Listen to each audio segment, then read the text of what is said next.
নদীর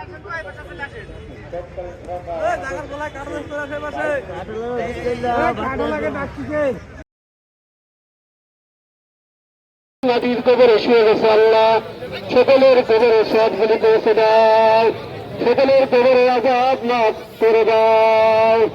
খাস করে আল্লাহ জিয়া পরিবারের যত লোক দুনিয়া থেকে বিদায় নিয়ে কবরে গেছে আল্লাহ, গোটা পরিবারের লোকদেরকে তুমি মাফ করে জান্নাতুল ফিরদাউস নসিব করে দাও।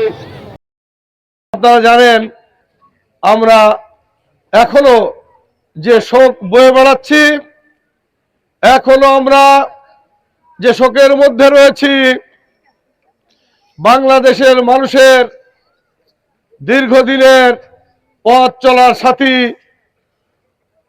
আমাদের ঐক্যের প্রতীক, জাতীয় জীবনে যার প্রভাব অত্যন্ত বেশি, সেই নেত্রী বেগম খালেদা জিয়ার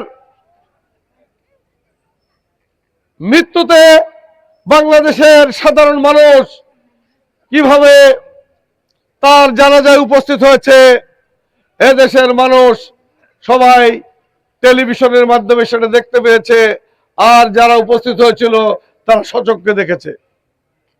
বন্ধুরা, বাংলাদেশ জাতীয়তাবাদী দল যখন প্রতিষ্ঠা হয়নি তখন থেকেই এই পরিবারের অবদান এদেশের মানুষ অস্বীকার করতে পারবে না। আপনারা জানেন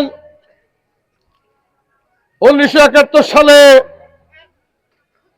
এদেশের যখন চরম ক্রান্তিকাল, পাক হানাদার বাহিনীর অত্যাচারে যখন মানুষের জীবন অতিষ্ঠ প্রায়, তখনই এদেশের মুক্তিযুদ্ধে ঝাঁপিয়ে পড়ল যার আহ্বানে, সে ছিল এই দলের প্রতিষ্ঠাতা মরহুম প্রেসিডেন্ট জিয়াউর রহমান।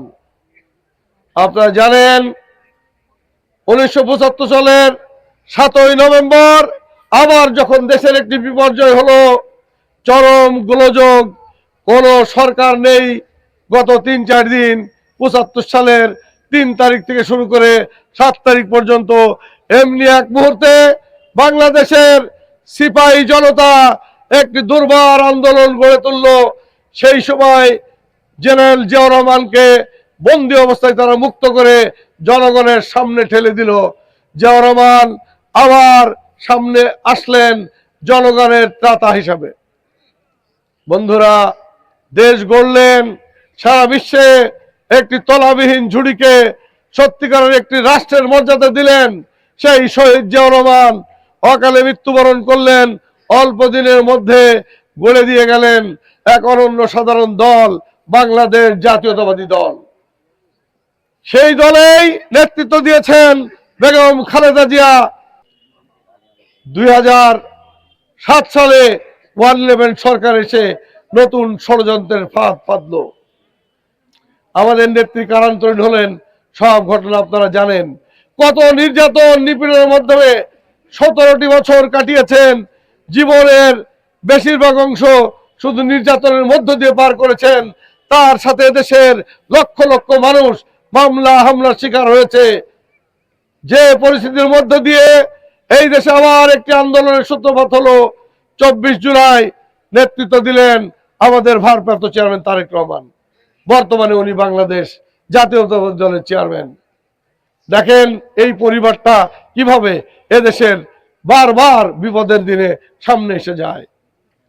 বন্ধুরা, আমার বক্তব্য আর বাড়াবো না, শুধু আপনাদেরকে মনে করিয়ে দিলাম বেগম খালেদা জিয়া যে এক অনন্য উচ্চতায় সামনে এসে দাঁড়িয়েছিলেন, তার জুড়ি এদেশে আর মিলবে না। সেই মহান নেত্রী যার মৃত্যুতে আমরা এখনো শোকে মুহ্যমান, কিন্তু তার শোককে যদি আমরা শক্তিতে পরিণত করতে চাই, আমাদের চেয়ারম্যানের, বর্তমান চেয়ারম্যানের আহ্বান আছেন সকল বিভেদ ভুলে গিয়ে বৃহত্তর ঐক্য করে সামনে দেশকে এগিয়ে নিয়ে যায়।